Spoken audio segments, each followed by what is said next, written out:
నా సినిమాలోని పాటలు నా ఆవేదన నుంచి వచ్చినాయి. రాక్షస రాజ్యం అన్నవరం పాటలో పెట్టినా కానీ, ఆమె నిండిలని బద్రీలో పెట్టినా కానీ, ఏ మేరా జహాన్ ఖుషీలో పెట్టినా కానీ, ఐఎమ్ ట్రావెలింగ్ సోల్జర్ అని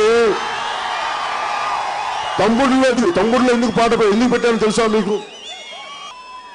ఎవరో అన్నారు, నీ స్థాయి అంతా నువ్వేం చేసుకున్నప్పుడు, చిన్నప్పుడు ఎదుగుతున్నప్పుడు, నేను 16-17 ఏళ్ళప్పుడు నేను అన్నాను, if you want to know who I am, you just have to see. నేను ఏమవుతానో నీకేం తెలుసురా? నా స్థాయి నేను డిసైడ్ చేసుకుంటా, నువ్వు కాదు.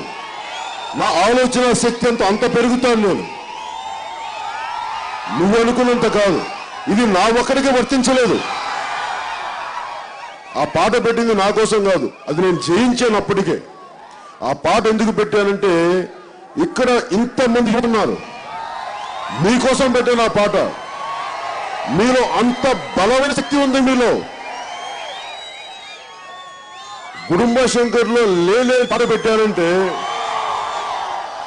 అన్యాయానికి ఎదురు నిలబడి కొట్టండి దుర్మార్గులు అని చెప్పడానికి పెట్టాను మీ అందరికీ.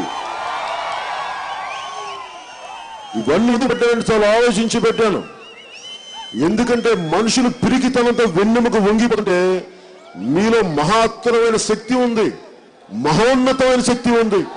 అది చెప్పడానికి పెట్టిన ఆ పాటలు నా సరదా కోసం పెట్టలేదు. ఎందుకంటే ఒక ఆడపడుచు రోడ్డు మీద వెళ్తుంటే ఒక రౌడీ కన్నెత్తి చూడాలంటే భయపడే సమాజం కావాలని కోరుకుంటున్నాను ఈరోజు.